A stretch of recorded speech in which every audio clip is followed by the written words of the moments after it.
Saudações, meus caros, tudo bem? Então vamos para a continuação do nosso conteúdo de filosofia. Hoje iremos discutir Kant e o positivismo. Tranquilo? Vamos então aos slides para nortear nossas falas. Kant e o positivismo. Bom, quando a gente pensa em positivismo, quando a gente pensa no movimento positivista, provavelmente vocês se recordem de que a gente já conversou, a gente já teve aula sobre esse conteúdo em sociologia. E aí vocês devem estar se perguntando, como assim? A gente viu isso em sociologia e vai voltar a ver agora em filosofia? Sim, porque o positivismo ele não ficou restrito apenas à filosofia. Ele foi um movimento, uma corrente de pensamento que acaba influenciando não apenas a filosofia, como outras áreas do saber humano. É preciso que vocês tenham em mente, que se recordem de que o século XVIII, o século XIX, vinha passando por inúmeras transformações na construção do conhecimento. E ainda não havia sido, por mais que a revolução científica já havia acontecido, existia ali um cenário de avanço muito grande do conhecimento humano, do surgimento de inúmeras áreas específicas de conhecimento. No entanto, as coisas ainda acessavam os espaços de outras áreas. Os conhecimentos eles se imbricavam, eles se interrelacionavam e os próprios pensadores não haviam definido seus lugares sociais enquanto pensadores. Daí, por exemplo, vocês verem matemáticos produzindo filosofia, físicos produzindo filosofia, sociólogos sendo chamados e produzindo filosofia e sendo chamados de filósofos. A sociologia ainda não tinha se consolidado ainda como uma ciência social.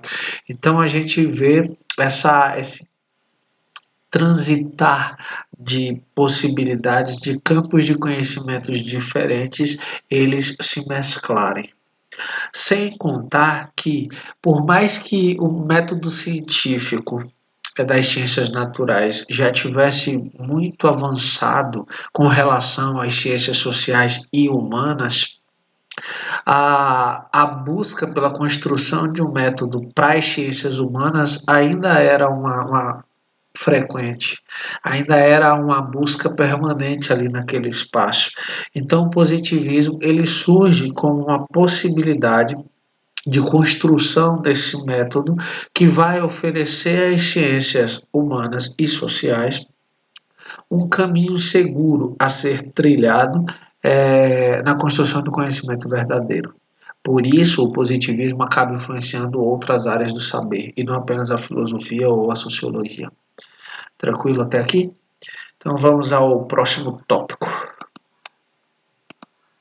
Bom, ele se opõe ao idealismo alemão e busca suas referências mais importantes no iluminismo.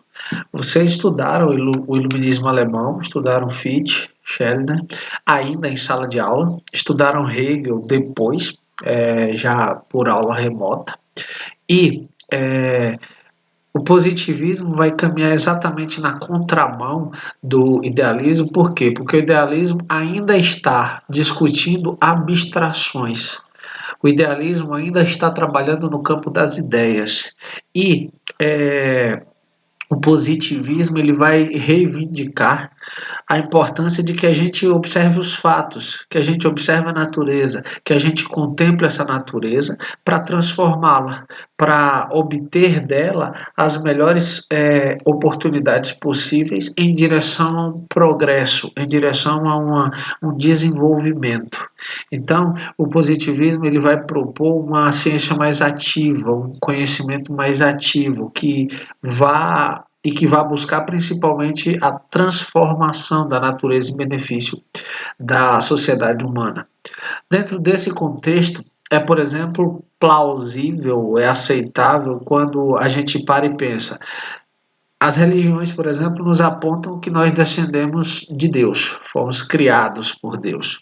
O positivismo não. O positivismo ele já vai se apropriar da ideia de que nós fomos originados da natureza, como um processo evolutivo.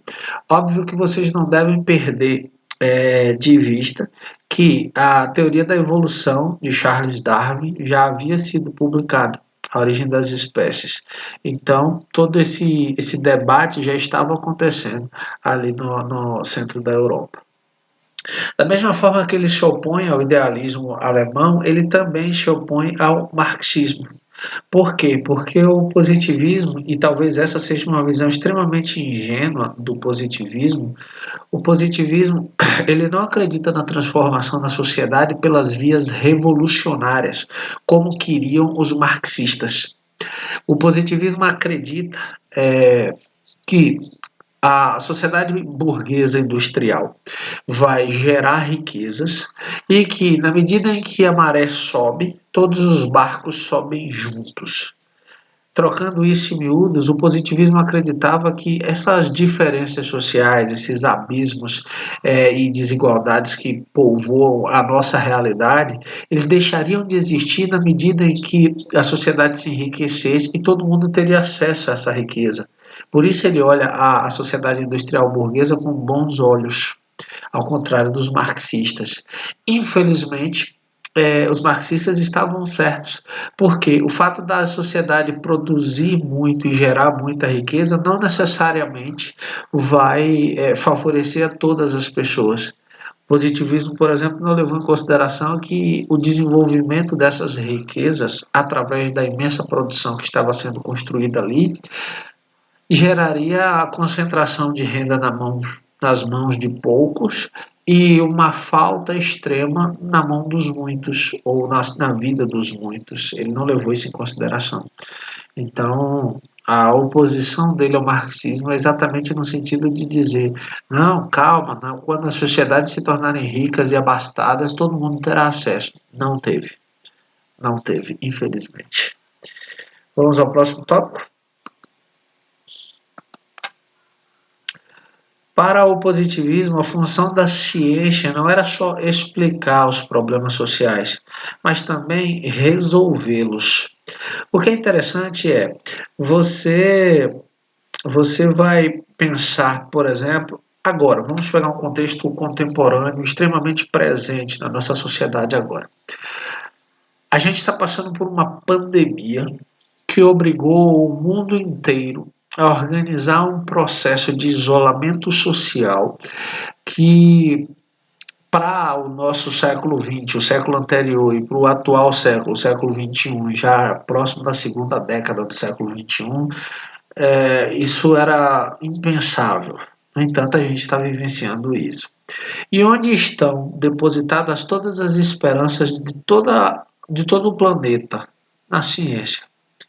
Esse depósito de confiança é de que ela, através dos seus diversos métodos e investigações, seja capaz de construir, de formular uma vacina que torne a população mundial imune aos efeitos do novo coronavírus. Então perceba, o que é que Conte está nos afirmando? Que não basta a ciência entender, e aí eu me mantenho nesse exemplo, não basta que ela entenda os efeitos e a origem desse vírus, mas é preciso que ela seja capaz de resolver esse problema. De que forma? Construindo uma vacina que nos torne imune a esse vírus. Então perceba que Conte está desejoso de que a ciência não apenas identifique o problema dentro da sociedade, mas também resolva. E aí vocês vão perceber lá no final da aula, no último slide, se não me engano, que ele tenta pegar essa regularidade das ciências naturais, esse método das ciências naturais, e vai tentar aplicar às ciências sociais. Mas há, claro, os limites que a gente vai ponderar lá no final, para que essa receita de bolo, essa forma, não se encaixe da mesma forma na sociedade. Segura só um pouquinho aí que você vai entender de forma mais tranquila lá no final. Eu não vou pular uma etapa. Vamos ao próximo ponto? Bom, isso aqui foi o que eu acabei de falar e, de certa forma, eu vou explicar de forma mais organizada lá no final. Se eu explicar agora, eu posso gerar uma confusão. Bom, Conte nasce em final do século XVIII e vive meados do século XIX. Morre em 57. É considerado o iniciador do positivismo e também o precursor da sociologia. Sociologia enquanto ciência social. É preciso lembrar que Conte bebe muito da fonte do empirismo e dos iluministas, principalmente dos iluministas. Mas chega um momento da vida de Conte que ele acredita verdadeiramente que ele já detém o conhecimento necessário para construir sua própria metodologia, e ele o faz, construindo o positivismo, e ele começa a ministrar um curso. A obra mais relevante de Conte é o curso de filosofia positiva. O que é interessante sobre Conte é que ele não teve uma carreira acadêmica, ou seja, ele não deu aula em universidades. Sal, não.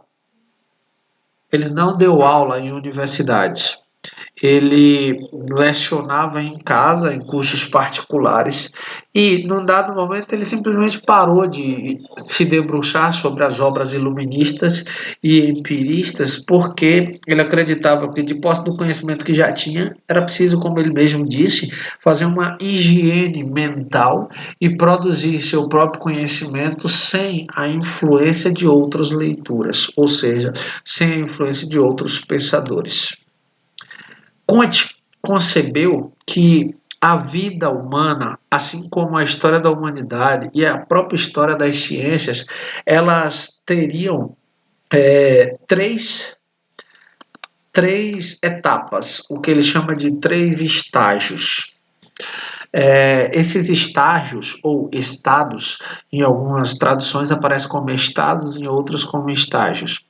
O livro de vocês aborda sobre a perspectiva de estágios, então eu tratarei dessa forma, para não confundi-los quando forem revisar o conteúdo no livro. Bom, quando a gente parar para pensar, Conte vai construir o argumento de que nós estamos inseridos em três estágios. Para ele, o estágio teológico, o estágio metafísico e o estágio positivo. Positivo, que em algumas traduções pode ser substituído aí por científico. Para Conte, o estado teológico, o estágio teológico, é quando a gente, e aí a gente pode voltar desde a perspectiva mítica até a consolidação das religiões, tanto a politeísta quanto as monoteístas, como a gente atribuía a elementos sobrenaturais, a deuses, ou a Deus, no caso das religiões monoteístas, a criação e a explicação de todos os fenômenos, tanto os naturais quanto os sociais. Então, se vocês pegarem, por exemplo, a mitologia grega, que a gente estuda no início da formação de vocês em filosofia, vocês vão perceber que toda a explicação da realidade grega era dada pelas vontades, pelos caprichos das entidades divinas, ou seja, dos deuses. Quando a gente para refletir sobre a realidade do nosso mundo, sob o ponto de vista, por exemplo, de uma religião monoteísta como o cristianismo, a gente vai absorver que a realidade da forma como ela existe, foi uma criação de Deus. E criou o mundo em 7 dias e elaborou tudo o que existe e trabalhou da forma como trabalhou. Na verdade, construiu em 6, né? Descansou no 7º dia. E tudo foi uma construção dele. Então, todos os fenômenos, bons e ruins, são atribuídos à vontade deles. A estágio metafísico, como o próprio nome já disse, eu já expliquei isso algumas vezes para vocês, metafísica que está além da física, ou seja, são conceitos que estão além do palpável, além do espaço do material físico. Bom, Dentro desse estágio metafísico seria o estudo de algo abstrato. E aí ele vai tratar essa abstração sob o ponto de vista da razão. A crença que, principalmente a filosofia moderna, depositou na razão. E aí, dentro dessa ideia de razão, entra, óbvio, o idealismo alemão. Porque, como o próprio nome já diz, idealismo, que acredita que a maior fonte de conhecimento são as ideias. Então, são as abstrações. Então, a razão entra como essa abstração maior, como essa capacidade humana de solucionar todos os problemas, sejam eles de ordem da ciência da natureza ou das ciências sociais, a partir da razão, da reflexão. E o terceiro estágio seria, então, o estágio positivo, ou seja, o estágio científico, onde esse estágio, seguindo um método, seguindo uma receita, ele supera tanto o estágio teológico quanto o estágio metafísico. Então, num pensamento de evolução, o estágio positivo ou científico, como preferirem, seria o último estágio dessa evolução do conhecimento, mas também dessa evolução da história da humanidade e também da evolução da história dos indivíduos.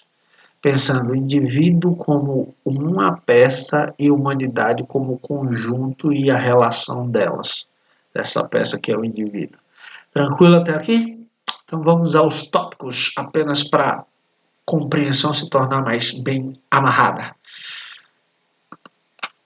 Bom, como eu disse, para Kant o estágio de desenvolvimento tanto das histórias dos indivíduos quanto da humanidade e das ciências são eles, o teológico, o metafísico e o positivo. No teológico, como eu disse, ele vai estar discutindo sobre a nossa crença de atribuir aos seres divinos e sobrenaturais tudo o que acontece. No metafísico é a nossa capacidade de abstração.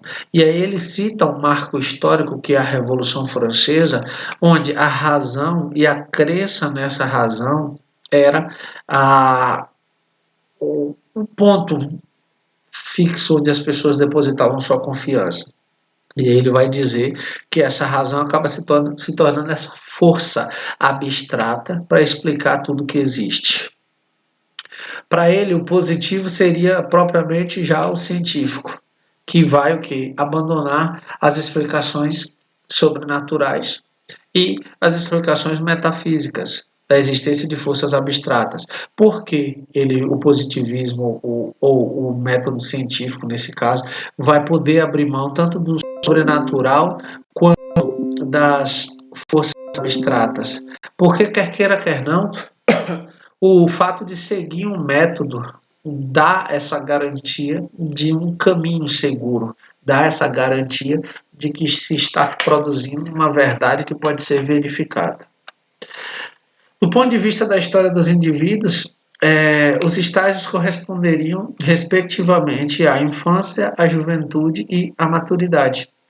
Ou seja, quando Kant olha para a nossa trajetória enquanto ser humano, enquanto indivíduo, ele vai dizer que o estado teológico estaria ali na infância, quando a gente ainda tem crenças absurdas e fantasiosas de acreditar em super-heróis, em fantasmas e essas coisas todas. Na razão, que seria aqui o âmbito da juventude, onde a gente acredita, por exemplo, que nossas ideias podem transformar o mundo e que a gente vai ser capaz de viver diferente da realidade que viveram, por exemplo, nossos pais, e a gente constrói toda uma crença de que nossa vida vai ser diferente, numa sociedade diferente, na maioria das vezes, por transformações feitas por nós mesmos.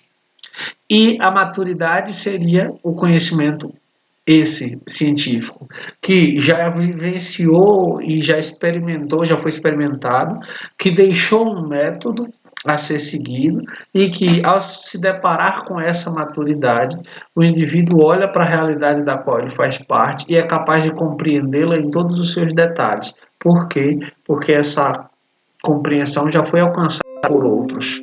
Então, o que ele vai estar fazendo é seguir o método que outros usaram para alcançar a mesma verdade. Tranquilo até aqui?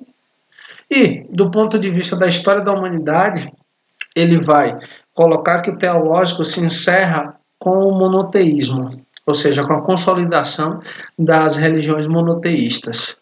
No metafísico, ele vai compreender as correntes filosóficas da Idade Moderna. Se vocês pararem para refletir, as revoluções científicas, a Revolução Científica, no caso, a filosofia renascentista e os primeiros passos ali do que vai gerar o iluminismo, mas ainda sem estar consolidado enquanto área de conhecimento, enquanto movimento intelectual. E, por fim, o estágio positivo corresponderia exatamente à época em que ele vive e ao conhecimento que ele está produzindo para construir uma ciência social verdadeira. Verdadeira em que sentido? De posse de um método que ofereça a quem siga cada uma de suas etapas meios para verificar a validade dessas verdades alcançadas. Tranquilo? Podemos avançar então para o próximo tópico? Lembrando, se você tiver alguma dúvida, anota no seu caderno que a gente vai sanar essas dúvidas na próxima live Tira Dúvidas. Fechado? Então, vamos adiante. Bom, eu falei da sociologia e falei que Kant é um dos precursores da sociologia. E aí, o ponto de partida para essa observação está aqui. De acordo com Kant, conduzir a sociologia ao estado positivo, ou seja, científico, era uma das tarefas mais importantes previstas no curso de filosofia positiva. Vamos a uma conversa mais profunda, mais aprofundada sobre esse ponto. Olha só, Kant está tentando construir um método que, na verdade, ele não está construindo propriamente dito, ele está adaptando um método das ciências naturais às ciências humanas ou sociais. Por quê? Porque ele deseja que essas ciências sociais, que ainda não se consolidaram enquanto ciências sociais, Kant é um dos primeiros caras a meter mão, a estudar as relações sociais como objeto de estudo de ciência, e ele vai tentar aplicar o método das ciências da natureza a ciências sociais. Na tentativa de quê? De dar a essas ciências sociais o gabarito, a segurança de alcançar verdades tão seguras, tão válidas, quanto as que as ciências da natureza já alcançavam. Percebam, a ideia, o desejo de Kant é um desejo genuíno, é um desejo válido para o estudo, para a consolidação das ciências humanas, mas foge um pouco da realidade. Por quê? Porque ele vai descartar elementos importantes. Ele até tem consciência desses elementos importantes, mas ele acaba deixando isso de lado. Que elementos importantes são esses? Percebam o seguinte, com o desenvolvimento da sociologia, seria possível descobrir leis que regem a sociedade, prevendo, contendo e controlando as crises sociais, além de permitir o progresso e a ordem. Se vocês lembrarem, isso aqui está na bandeira do nosso país, ordem e progresso. E é um lema positivista, de que através de uma sociedade organizada, ordeira, era possível alcançar o progresso. Só que, como eu vou aplicar os métodos das ciências da natureza à ciência social, no caso, sociologia, se a sociedade é um organismo vivo? A sociedade é um organismo vivo porque ela está em permanente transformação. Ela é um organismo vivo, por quê? Porque ela não se engessa, ela não se enquadra, ela é, como é que eu posso dizer, um movimento constante. Imagina o seguinte, se você for fazer um experimento de química, qualquer que seja, E você vai separar alguns tubos de ensaio, alguns elementos químicos para manipular num laboratório e alcançar um determinado resultado. Você vai, por exemplo, usar o método indutivo. Você vai induzir uma determinada experiência à exaustão, 1, 2, 3, 10, 15, 20, 30, 50, 100 vezes, e vai perceber que, sem variação significativa nenhuma, você seguiu os mesmos passos e alcançou o mesmo resultado. Então, a partir dessa repetição, dessa experiência induzida, você vai construir uma generalização, ou seja, uma teoria que vai explicar aquela experiência que você acabou de fazer. Qualquer pessoa que repita essa teoria, qualquer pessoa que siga cada uma dessas etapas do método que você desenvolveu, vai chegar exatamente aonde você chegou. No entanto, não é possível pegar esse método das ciências da natureza engessado como uma forma de bolo e encaixar na sociedade. Por quê? Porque cada sociedade goza de suas próprias particularidades. Cada sociedade tem na sua constituição características que são só delas. E mesmo essas características, elas estão em permanente transformação. Por quê? Porque os valores mudam, eles são históricos. As pessoas melhoram enquanto indivíduos e, por consequência, melhoram enquanto sociedade. Então, eu não posso induzir fenômenos dentro da sociedade com a perspectiva de estudá-los. Então, o método das ciências da natureza acabam não sendo completamente eficientes na aplicação direta às ciências sociais. Por isso, de certa forma, o positivismo não se consolida como um método seguro de estudo, de investigação das relações sociais. Mais tarde, vocês estudaram isso, vocês lembram que vai existir na construção do método sociológico uma inversão. Ao invés de usarmos o método indutivo, iremos usar o método dedutivo. Ou seja, pegaremos fatos isolados dentro daquela sociedade, estudaremos aquele fato e buscaremos perceber a repetição desses fatos em outros espaços históricos e sociais. Na tentativa de identificar pontos que se conciliam, que se encontram, para construirmos uma teoria. E aí, olha só, partimos do método dedutivo e não do indutivo. A gente deduz a partir do geral e não induz a partir do particular para alcançar o geral. Tá claro? Então, se ficou alguma dúvida, anota no seu caderno. A gente vai tirar essa dúvida na próxima live, tira dúvidas. Se não, eu vou ficando por aqui. Essa aula bem curtinha, 28 minutos. Desejo a vocês bons estudos e a gente se encontra em breve. Valeu? Forte abraço e tchau, tchau.